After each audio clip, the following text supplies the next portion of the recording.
하나님 말씀 느헤미야 7장 1절에서 4절까지 말씀, 느헤미야 7장 1절에서 4절까지 말씀 함께 읽겠습니다.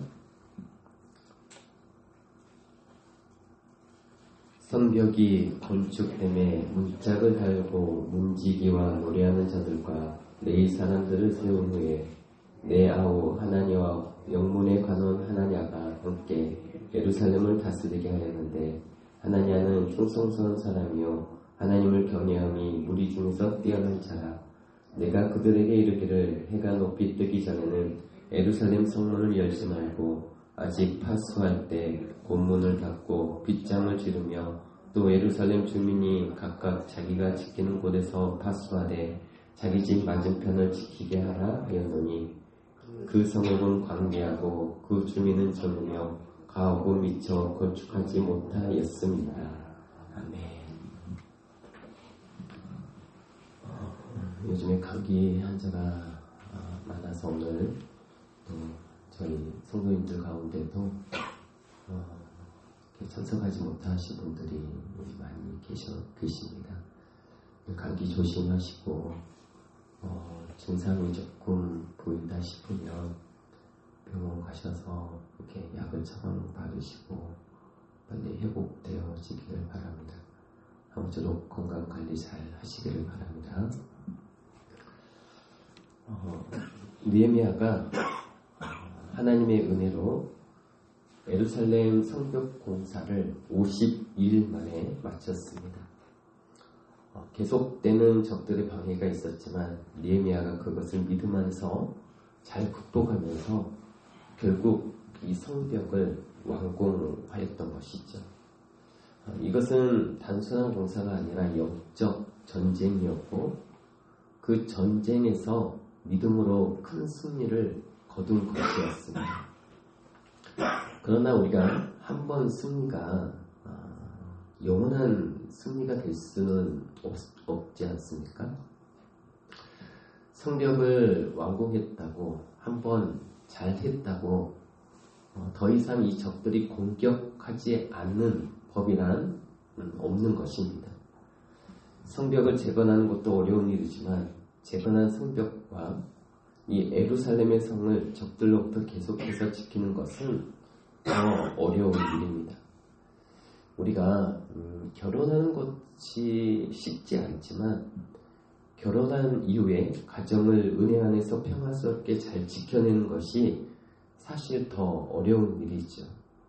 또 직장에서 높은 자리까지 승진하기도 어렵지만 승진한 후에 그 자리에서 계속 잘해내는 것은 더 어렵습니다. 자리를 지키는 게 더 어렵다라는 거죠. 은혜도 마찬가지입니다. 은혜를 받기도 쉽지 않지만 바른 은혜를 잘 지키는 것도 참 어려운 일입니다. 느헤미야는 승리하는 것 못지않게 승리를 지켜내는 것이 중요한 것임을 잘 알고 있었습니다.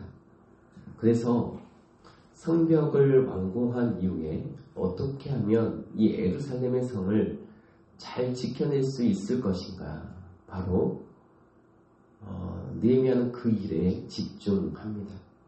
그래서 오늘 본문 말씀인 7장은 느헤미야가 예루살렘 성을 지킬 사람을 세우는 내용이 소개되어 있습니다. 바로 전장인 6장 끝부분에는 성벽을 완공한 내용이었고, 7장으로 넘어오면 그 성을 어떻게 하면 잘 지킬 것인가, 지키기 위해서 사람을 세우는 내용입니다. 느헤미야가 지도자를 세우는데요, 가장 먼저 누구를 세우느냐, 1절 말씀을 보게 되면 성벽이 건축되며 문짝을 달고 문지기와 노래하는 자들과 레위 사람들을 세운 후에, 이렇게 되어 있죠. 노래하는 자들과 레위 사람들은 여러분들이 잘 아시는 것처럼 성전 봉사자들입니다. 이것이 바로 느헤미야가 보통 사람들과 다른 부분이죠. 한번 생각해 보시길 바랍니다. 성벽을 재건한 시점에서 앞으로의 가장 큰 과제는 적들로부터 예루살렘의 성읍을 지켜내는 것입니다. 그러면 지도자를 세울 때 누구부터 세워야 되겠습니까? 우리가 일반적인 상식으로는 경비대장부터 세워야죠. 그런데 느헤미야는 성전 봉사자들로부터 먼저 세웁니다. 무슨 말이냐면 느헤미야는 이 예루살렘 성읍을 능동적으로 지키는 것은 인간의 칼과 창이 아니라 하나님의 은혜였음을 알고 있었습니다. 하나님의 은혜가 예루살렘 성읍에 충만하게 임하기 위해서는 가장 먼저 예루살렘 성읍 주민들이 예배를 회복해야 되는데 그것을 위해서 성전 봉사자들, 다시 말해서 예배를 돕는 자들부터 먼저 세우는 것이죠. 그래서 오늘 본문 말씀에 보면 레위 사람들, 노래하는 사람들, 오늘날로 말하자면 사역자들과 찬양팀부터 세웠다는 것이죠. 이것이 느헤미야의 삶의 우선순위였고 그의 신앙이었습니다. 이런 느헤미야의 삶의 우선순위는 과거에 성벽 공사를 할 때도 동일한 모습으로 나타났었습니다. 느헤미야가 예루살렘에 도착해서 무너진 성벽을 공사할 때 어디서부터 건축을 했느냐? 양문에서부터 건축을 했습니다.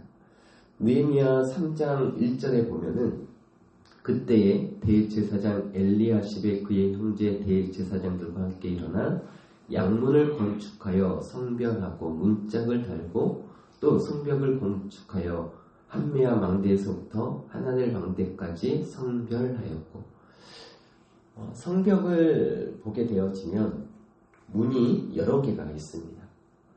그중 하나가 양문인데 양문 거기에서부터 건축을 시작하였던 것이죠. 그리고 나서 다른 문을 건축하였습니다. 양문은 말 그대로 양들이 통과하는 문이에요. 제사할 때 제물로 사용되는 이 양들이 통과하는 문이 양문입니다. 그래서 양문이라고 부르죠. 다시 말해서 제사에 가장 직접적으로 관련이 있는 문이 이 양문입니다. 느헤미야는 제사와 가장 밀접한 관련이 있는 이 양문을 먼저 건축함으로 예배의 회복을 출발점으로 삼았다는 것입니다. 아주 상징적인 행동이죠. 항상 예배에 초점을 맞추고 예배에 우선순위를 두고 어떤 공사를 할 때에도 거기에 맞춰 우선순위를 세웠다는 것입니다. 이렇게 느헤미야가 삶의 우선순위를 언제나 예배에 두고 하나님을 철저하게 의지했을 때 하나님은 은혜 가운데 52일 만에 성벽 공사를 마칠 수 있도록 적들로부터 보호해 주셨고 그리고 그 은혜 가운데 완공된 예루살렘의 성읍도 하나님께서 친히 보호해 주신 것을 우리가 보게 되어집니다. 그래서 우리가 꼭 기억해야 될 것은 인간의 칼과 창만으로는 예루살렘 성읍을 적들로부터 지켜낼 수 없다라는 것입니다. 하나님께서 지켜주셔야 하는 것입니다. 아멘. 이 사실에 대해서 시편 127편 1절에서는 이렇게 말씀하고 있습니다. 여호와께서 집을 세우지 아니하시면 세우는 자의 수고가 헛되며 여호와께서 성을 지키지 아니하시면 파수꾼에 깨어 있음이 헛되도다. 여호와께서 성을 지키지 아니하시면 파수꾼에 깨어 있음이 헛되다라고 하는 이 사실을 느헤미야는 잘 알고 있었습니다. 그래서 매사에 삶의 우선순위를 예배에 두었고 성벽 완공 후에도 사람을 세울 때 성전 봉사자들로부터 먼저 세운 것이죠. 저와 여러분이 오늘 느헤미야의 삶의 우선순위를 우리가 마음에 새기고 그것을 놓고 우리가 함께 기도했으면 좋겠습니다. 우리가 인생을 살면서 해야 할 일이 참 많죠. 많으면 많을수록 그리고 내 삶에 또 어려운 일들이 생기면 생길수록 더더욱 하나님의 더 큰 도움이 필요하기 때문에 삶의 우선순위를 예배에 두어야 한다라는 것입니다.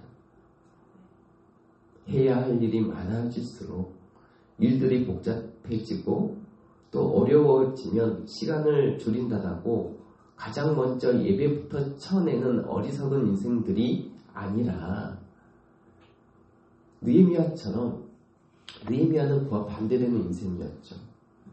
우리가 정말 하나님의 백성으로서 하나님의 백성 하나님이 지켜주셔야 살 수 있다라고 하는 그런 삶의 정체성을 분명히 가지고 우리가 느헤미야처럼 그런 마음으로 살아야 한다라는 것입니다.